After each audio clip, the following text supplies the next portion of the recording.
அன்பான நெஞ்சங்களே, happy Sunday. எல்லாரும் எப்படி இருக்கிறீங்க? நல்ல சுகமா இருக்கிறீங்களா? உங்க மனசு நல்ல சுகமா இருக்குதா? நானும் நல்ல சுகமா இருக்கிறேன். என் கணவர், குடும்பத்தார் எல்லாரும் நல்ல சுகமா இருக்கேன். என்னுடைய கணவர் இன்றைக்கு இது அவருடைய ஒர்க்கிங் வீக்கெண்ட். ஸோ இன்னொரு கொஞ்ச நேரம் ஆகும் அவர் என்னோட சேர்றதுக்கு. அதுக்கு நடுவில் என்னுடைய நெஞ்சங்கள் உங்களோடு ஒரு சின்ன மனதோடு மனது உரையாடல். ஓகே, இது என்னவென்றால் ட்ரஸ்ட் எனி ரிலேஷன்ஷிப், நம்பிக்கை. ஒருத்தர் மேலே நாங்கள் வைக்கிற, ஒரு உறவு மேலே வைக்கிற நம்பிக்கை எவ்வளவு முக்கியம் என்றது உங்களுக்கு நன்றாகவே தெரிந்திருக்கும். ஆனால் அதை கடைப்பிடிப்பது, அதை எங்களோட வாழ்க்கையில் கடைப்பிடிப்பது கொஞ்சம் கடினமான விஷயமாக தெரியும். ஆனால் அது கடினம் இல்லை. ஏனென்றால் எங்களுடைய அன்பு உறவுகள், இது நான் கணவன் மனைவி மட்டும் இல்லை, நான் எல்லா உறவுகளுக்கும் சொல்கிறேன், எங்களுக்கு அந்த நம்பிக்கை வர வேண்டும். எங்களோட இருக்கிற நபர்கள், எங்களோட குடும்பமோ எங்களுடைய ஃப்ரெண்ட்ஸோ, அந்த நம்பிக்கை வந்தால் தான் அவங்க எங்களுடைய உறவுகள். இரத்தத்தால் பிணைந்தவர்கள் தான் நம்பிக்கையான உறவுகள் என்று சொல்ல நான் வரவில்லை. ரத்த பிளட்டு இது எல்லாத்தையும் தாண்டி பாசமும் அன்பும் நம்பிக்கையும் இருக்கிற ஒரு உறவு தான் உண்மையான உறவுன்னு நான் நினைக்கிறேன். ஸோ நம்பிக்கைன்றது ஒரு ஒரு ஒரு நபரை நாங்கள் எங்களுடைய மனசில் ஏற்றுக்கொண்டோம்னா அந்த ஏற்றுக்கொண்டதுக்குரிய சாட்சி நம்பிக்கை. அந்த ஏற்றுக்கொண்டதுக்குரிய அடையாளம் அவங்கள நாங்கள் நம்பித்தான் எங்களுடைய மனசில் ஏற்றுக்கொண்டிருக்கிறோம். எங்களோட மனசில் ஏற்றுக்கொண்டதால எங்களுடைய வாழ்க்கையிலையும் அவங்கள நாங்கள் ஏற்றுக்கொண்டிருக்கிறோம். ஸோ அப்படி இருக்கும்போது திருப்பி ஒரு செகண்ட் டவுட் படவே படாதீங்க. ஒரு நபர் மேல, அது யாரா இருக்கட்டும். இப்ப நான் ஃபார் எக்ஸாம்பிளுக்கு கணவன் மனைவியே சொல்றேன், நம்பிக்கைன்றது ரொம்ப முக்கியம். கணவன் மனைவியோ என்ன ரிலேஷன்ஷிப்ல, கமிட்டட் ரிலேஷன்ஷிப் இருக்கிற நீங்க நம்பிக்கைன்றது தான், அதுதான் அடித்தளம். அந்த நம்பிக்கையை வைத்ததுக்கு பிறகு தயவு செய்து திருப்பி பின் வாங்கிடாதீங்க. அந்த எண்ணத்தை பின் வாங்கிடாதீங்க. நம்பிக்கை என்றது ஒரு ஒரு ஒரு சொல்ற தெளிவான ஒருத்தர் மேல வர மரியாதை.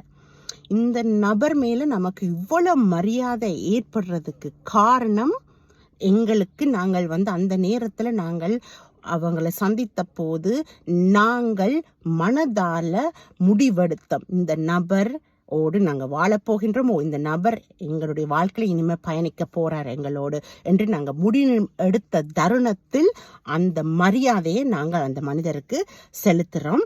அந்த மரியாதை, அந்த முடிவு எடுத்த எங்களுடைய மனசுக்கும் அந்த மரியாதையை நாங்கள் செலுத்துகிறோம். அதுக்கு பிறகு அந்த டவுட்டை படக்கூடாதுன்னு நான் நினைக்கிறேன். நான் எப்பவும் உங்களுக்கு சொல்லி இருக்கிறேன், பல வீடியோஸில் ஏமாத்துறவங்க ஏமாத்தி கொண்டு தான் இருப்பாங்க. ஆனால் நாங்கள் சூஸ் பண்ண நபர் நம்பிக்கையானவன் நம்ம நம்புவோம். அதுக்கு பிறகு அதுல குழப்பங்கள் தேவையில்லை, மனசு சஞ்சலப்பட தேவையில்லை. எக்ஸாம்பிளுக்கு என்னுடைய வாழ்க்கையை நான் உங்களுக்கு சொல்றேன். என்னுடைய கணவர் எனக்கு இந்த சோஷியல் மீடியாவை ஓப்பன் பண்ணி தந்தார். எவ்வளவு நம்பிக்கை இருக்கணும் அவருக்கு. இன்றைக்கு வரைக்கும் நான் உங்களுடைய மெசேஜுக்கு அவருடைய சார்பா சேர்த்து உங்களுக்கு நான் மெசேஜுக்கு ரிப்ளை முடிந்த வரைக்கும் நான் செய்கிறேன். எத்தனையோ பேருடைய மெசேஜை நான் வாசிக்கிறேன். இன்றைக்கு வரைக்கும் என்னுடைய கணவர் என்கிட்ட கேட்டதே இல்லை. ஏன்னா அவருடைய ஃபோனில் நான் சொன்னேன், எங்களுடைய டிக்டாக் அக்கௌண்ட் அவருடைய ஃபோன்லேயும் வச்சிருக்க சொல்லி நான் சொன்னேன். ஏனென்றால் நான் அதை அவருக்கு கொடுக்குற ஒரு மரியாதை. அவருக்கு இப்போ நீங்கள் மெசேஜ் எல்லாம் பண்ணீங்களன்னா அவருக்கு வரும், அவருடைய ஃபோனுக்கும் அந்த மெசேஜ் அலர்ட்ஸ் வரும். அதையும் பார்த்துட்டு இன்றைக்கு வரைக்கும், சில தமிழில் எழுதிருப்பாங்க, இன்றைக்கு வரைக்கும் அவர் என்கிட்ட கேட்டதில்லை, இந்த ஆக்களுக்கு நீ மெசேஜ் பண்ணியிருக்கிறாய், இப்படி பண்ணியிருக்க, அப்படி ஒருக்கா கூட இது வரைக்கும் கேட்டதில்லை. ஏன்? அது என் மேல் இருக்கும் அவருக்கு இருக்கிற நம்பிக்கை. இந்த அக்கௌண்ட், சோஷியல் மீடியா அக்கௌண்ட்டை திறந்து கொடுக்கும் போதே அந்த நம்பிக்கை அவருக்கு இருக்கு. அதுக்கு மேல சந்தேகம் என்ற ஒரு விஷயத்த படவணும் என்று நினைச்சிருந்த அந்த மாதிரி ஒரு நபரா இருந்தால் இந்த சோஷியல் மீடியாக்குள்ள தன்னுடைய வைஃபை வர விட்டுருக்கவே மாட்டார்.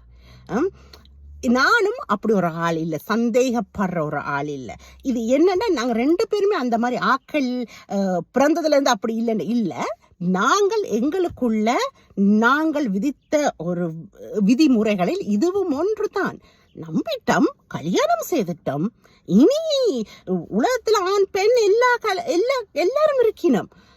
நாங்கள் கதைச்சுத்தான் ஆகணும், பாசமா பழகித்தான் ஆகணும், ஃபார்மாலிட்டியா பழகித்தான் ஆகணும், எல்லாம் இருக்குது. அப்படி இருக்கும் பட்சத்துல வந்து ஒவ்வொரு சின்ன விஷயத்துக்கும் ஒவ்வொரு சின்ன ஒருத்தரோட ஒவ்வொரு சின்ன ஒருத்தர் சந்திக்கிற டைம்ல உரையாடும் போதும்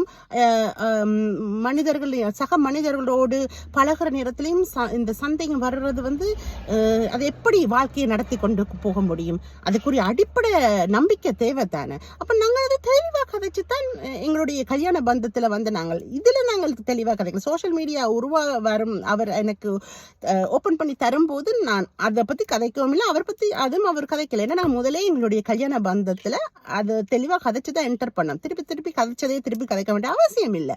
அந்த நம்பிக்கை இருந்ததாலதான் கல்யாண பந்தத்துல நாங்க வந்து என்டர் பண்ணோம். சோ அதுக்கு பிறகு அவர் ஒரு நாளுமே எனக்கு அப்படி கேட்டதும் இல்லை. ஒரு நாள் என்ன தன் வைஃபை பத்தி அவருக்கு தெரியும், எனக்கும் என்னுடைய கணவரை பத்தி தெரியும். இந்த நம்பிக்கை வந்து கணவன் மனைவி ஒரு ரிலேஷன்ஷிப்ல இருக்கிறவங்களுக்கு மட்டும் இல்ல, எந்த உறவுண்டாலும் பிள்ளைகளா அம்மா அப்பா மேல நம்பிக்கை வச்சிருக்கணும், அம்மா அப்பாண்டா பிள்ளைகள் மேல நம்பிக்கை. வழி நடத்துறதுக்கு அறிவுரை சொல்றது வேற, ஆனா நம்பிக்கைன்றது இருக்க வேணும். என்னுடைய சகோதரர்களோடையும் கூட நான் வந்து ஒரு நாளும் அவங்களுடைய பிரைவசி விஷயத்துல தலை இட்டதில்லை. ஆனா அவங்களும் அந்த மாதிரி இல்ல எங்களோட அக்காவுக்கும் அத்தானுக்கு நம்பிக்கை இருக்குது எங்க மேலன்றதால அவங்களும் வந்து அந்த மாதிரி தவறான விஷயங்களை செய்ய மாட்டார்கள்ன்ற இது எங்களுக்கு இருக்குது. அதனால அவங்களும் ஒரு நல்ல பிள்ளைகளா தான் எங்களோட இத்தனை அவங்களுக்கு இப்போ வயசு பெரிய ஆக்கள் தான், அவங்க 29 30 31 ஆகுது. ஆனாலும் இன்றைக்கு வரைக்கும் அவங்க வந்து எங்களோட இருக்கிறதுக்கு இவ்வளவு அழகான உறவோட இருக்கிறது காரணம் வந்து அந்த நம்பிக்கை. எந்த உறவுக்கு நம்பிக்கை ரொம்ப முக்கியம். ட்ரஸ்ட் என்றது ரொம்ப ரொம்ப ரொம்ப முக்கியம். அது வந்து நாங்கள் அப்படி பிறந்து வாரதில்லை. சந்தேக குணம் மனித வாழ்க்கையில் இயற்கையான ஒரு விஷயம்தான்.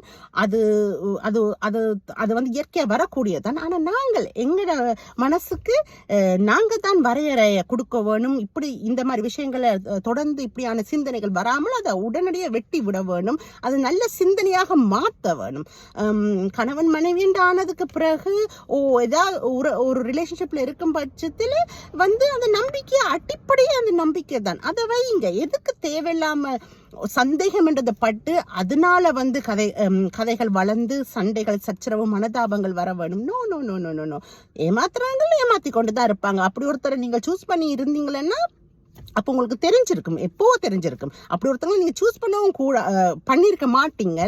ஒருவேளை நாங்க எல்லாருமே தவறுகள் செய்வோம். அப்படி யாராவது ஒரு தப்பான உறவுல இருந்து அப்படி சில உறவுகள் ஏமாத்துறாங்கன்னா அந்த நிமிஷமே அந்த உறவை முடிச்சு விட்டு வெளியேற வேணும். ஒழிய அதை தொடர்ந்து அந்த டாக்ஸிக் ரிலேஷன்ஷிப்ல அதுவும் நம்பிக்கை துரோகம்ன்றது பெரிய ஒரு தவறான விஷயம். மனித இனத்துல முக்கியமான ஒரு துரோகம் வந்து நம்பிக்கை துரோகம். சோ அப்படி ஒரு மனிதர்களோட இருக்க வேண்டிய அவசியம் இல்லை. ஆனால் நம்பி நாங்கள் வாழ்க்கையில பயணிக்கும் நபர்கள் அவர்கள் நம்பிக்கைக்குரிய மாதிரி நடந்து கொள்ளும் விதத்துல நாங்க அவங்கள நம்ப வேணும். இதனால ஒரு பெரிய இஷ்யூவா எடுத்து சண்டையில் போட வேண்டிய அவசியம் இல்லை. இந்த உலகத்துல வந்து மனிதர்கள் இருக்காங்க. எல்லா மனிதர்களும் பார்த்து பழக வேண்டிய சந்தர்ப்பங்கள்லையும் வாழ்க்கை சூழ்நிலையில தான் நாங்கள் இருக்கிறோம். நாங்கள் வேலைக்கு போறோம், வெளியே போறோம், எல்லா இடத்துலையும் மனிதர்கள் என்றது தவிர்க்க முடியாது. அது தவிர்க்கவும் கூடாது. சக மனிதர்களோட அன்பா இருக்கிறதால இன்னொரு எங்களுடைய உறவு வந்து சந்தேகப்படணும் என்றதுல அதுல நியாயம் இல்லை. எல்லாரோட அன்பா சந்தோஷமா பழகுவோம். எங்களுடைய லைஃப் பார்ட்னரா இருந்தாருன்னா இருக்கிறவங்க கிட்ட நாங்கள் ஸ்பெஷலா ஒரு காதலை வைத்திருப்போம், அன்பை வைத்திருப்போம். அது என்றைக்கு மாறாதென்று எங்களுக்கு அந்த நம்பிக்கை இருக்க வேணும். எங்களோட துணைக்கு நாங்கள் அந்த நம்பிக்கையை கொடுக்கணும். வேற செயல்பாட்டுல அவங்களுக்கு அது புரியும்.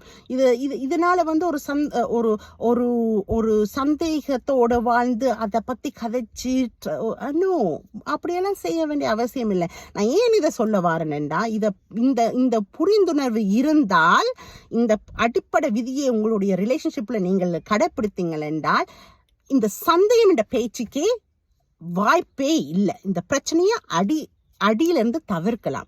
அதை கையாள வேணும். நாங்கள் அப்படி அடியிலேருந்து தவிர்த்து எங்களுடைய ரிலேஷன்ஷிப்பில் நம்பிக்கை வச்சு நாங்கள் பயணிக்க வேணும். அது கணவன் மனைவி ஆகட்டும், எனி கமிட்டட் ரிலேஷன்ஷிப் ஆகட்டும், இல்லை எனி உறவுகள் எங்களோட இருக்கிறவங்களாச்சும் நம்புவோம். ஓகே, நம்பி சந்தோஷமாக வாழ்வோம். Thank you my tears. Take care.